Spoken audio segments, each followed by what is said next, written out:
नमस्कार। आज इस वीडियो में मैं आपके सामने विजयदान देथा द्वारा लिखित एक लोक कथा सावचेती के सार विषय पर आपके साथ बातचीत करूंगा। सावचेती एक हृदय स्पर्शी लोक कथा है जिसकी रचना विजयदान देथा द्वारा हुई है। इस लोक कथा में देथा जी ने एक सियार और सियारनी की कहानी को बड़े ही रोचक रूप में हमारे सामने प्रस्तुत किया है। कहानी की शुरुआत करते हुए वे बताते हैं कि एक जंगल में सियार सियारनी का एक जोड़ा रहता था। उसकी खो से कुछ दूरी पर ही एक पोखर था। वे जंगल में उगे बेर के अनगिनत झाड़ झंखाड़ों पर लगे मीठे मीठे बेर खाते थे और अपने जीवन को बड़े सुख पूर्वक व्यतीत कर रहे थे। उन दोनों में बड़ा प्रेम था, जिसके परिणाम स्वरूप वे एक दूसरे पर जान छिड़का करते थे। सियारनी को अपने रूप सौंदर्य पर बड़ा गर्व था, इसलिए वो नखरे और नजाकत के मारे अपने पति को चैन नहीं लेने देती थी।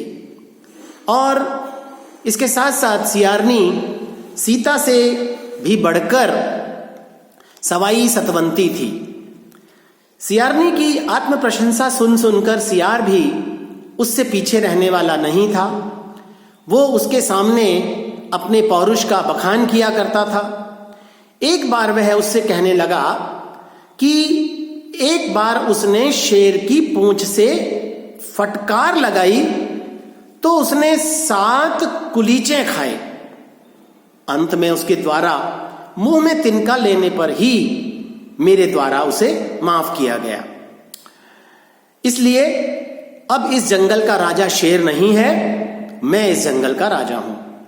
इतना ही नहीं, एक बार आवेश में आकर उसने एक टीले को लात मारी तो वह घरौंदे की तरह बिखर गया था। उसकी दहाड़ को सुनकर बादल फटने लगते हैं। ऐसा सियार ने अपनी सियारनी के सामने बढ़ा चढ़ाकर वर्णन किया और सियार के इस प्रकार के बड़बोलेपन को सुनकर सियारनी को उस पर बेहद गर्व था। एक बार रात को सियारनी को प्यास लगी तो उसने सियार को जगाया और पोखर तक चलने के लिए कहा। सियार ने कहा कि मेरी आंख लगी हुई है, बड़ी तेज नींद आ रही है, मेरी आंख खुल नहीं रही है, इसलिए तू अकेली जा और जाकर पानी पीकर आ जा। सियारनी ने औरत जात की मर्यादा के संबंध में उससे कहा। तब वो सियारनी की गुमान भरी बातें सुनकर उसके साथ पोखर पर चला गया। रात में पूर्णिमा का चांद चमक रहा था। जंगल का पूरा वातावरण चांद के शीतल और खूबसूरत प्रकाश में सोया हुआ था। पोखर के किनारे पर सियार खड़ा हो गया और सियारनी आगे बढ़कर आराम से पानी पीने लगी। पानी पीकर जैसे ही उसने मुंह ऊपर उठाने का विचार किया तो उसे ऐसा लगा जैसे कि पोखर के जल में छिपा हुआ चांद उसके होठों का चुंबन ले रहा हो। उसने ये बात अपने पति सियार को बतलाई। सियारनी की बात सुनकर सियार को बड़ा गुस्सा आया।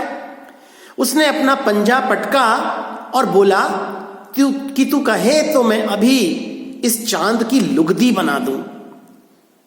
सियारनी बोली, जाने दो, तुम अपने सिर पर क्यों बदनामी लेते हो।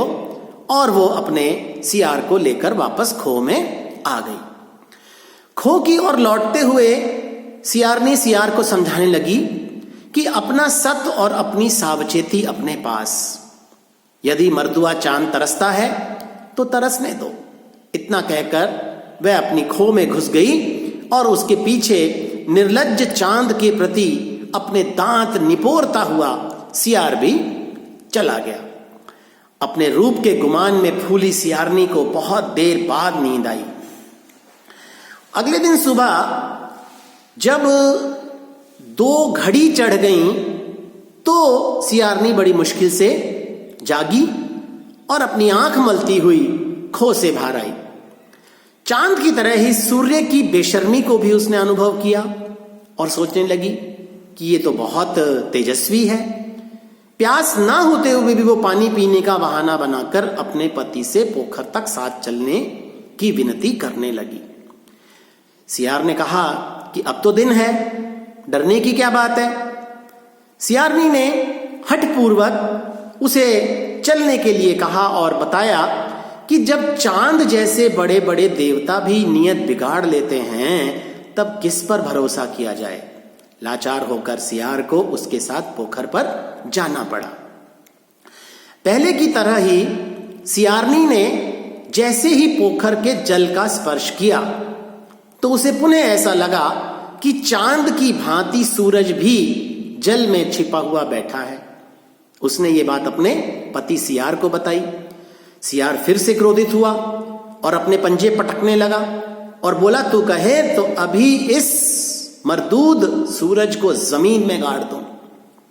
सियारनी ने ऐसा करने के लिए अपने पति को फिर से मना किया और कहा कि गम खाओ, अपना सत और अपनी सावचेती अपने पास है। तुम ऊपर मुंह करके इस नुगोड़े सूरज का ध्यान रखो जब तक मैं पेट भरकर पानी पी लूं। सियारनी के कहे के मुताबिक सियार ने वैसा ही किया और सियारनी काफी देर तक पानी पीती रही तथा छिपा हुआ सूरज उसके होठों का चुंबन लेता रहा। ऐसा वो अनुभूत करती रही। लेखक ने मनोवैज्ञानिक दृष्टि के माध्यम से यहां यह कहने का प्रयास किया है कि प्यास लगना या न लगना किसी के वश की बात नहीं है। इसी कारण अधीर सियारनी कभी रात को तो कभी दिन को पोखर पर पति के साथ जाकर चांद और सूरज के चुंबनों के लिए अपनी प्यास बुझाने लगी। सियार और सियारनी की इस लोक कथा या यूं कहें कि मनोरंजक लोक कथा को प्रस्तुत कर उसके माध्यम से विजयदान देथा ने रूप गर्विता नारी और दिखावटीपन से अपनी ओर आकर्षित करने वाले पौरुषहीन पुरुषों के मनोभावों का सकारात्मक चित्रण किया है जो आज भी दृष्टिगत होते हैं। धन्यवाद।